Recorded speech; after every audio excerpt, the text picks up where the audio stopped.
just discussed about it, the exchange of gases or at two levels. So let us repeat it for once for better understanding.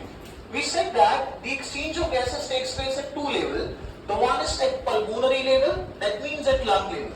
We know that CO2 is exhaled out and we intake the O2, right, to the tissue, and the tissue go back. Is explaining, we know that the partial pressure of oxygen in the atmosphere, that is 159 millimeters. CO2 is 45 millimeters of mercury, the PO2 is 40 millimeters of mercury.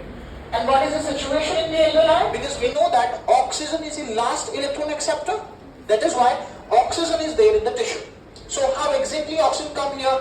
Look at this. In the circulation, the PO2 is 95, and in the tissue, the PO2 is 40 millimeters of mercury. Again, the gases moves from their higher partial pressure to the lower partial pressure. That means the oxygen will move from, yes, blood capillary to the tissue. Now, within the tissue, this oxygen get utilized, and there is also 40 millimeters of mercury. That is why, now see, the PCO2 is 45 veins. Ultimately, these veins open into the vena cava, and the deoxygenated blood is carried to the right atrium. From the right atrium, the blood moves into the right ventricle. From the right ventricle, this deoxygenated blood is pumped to the veins in this side. So the CO2 becomes 45 millimeters of mercury bronchi till alveoli.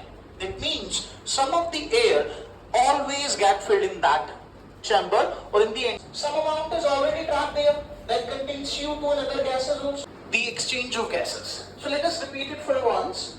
We said the pressure of oxygen here, this is 95 millimeters of mercury, and what is the partial pressure of CO2 is? 40 millimeters of mercury. Simultaneously, what is the situation going inside the tissue?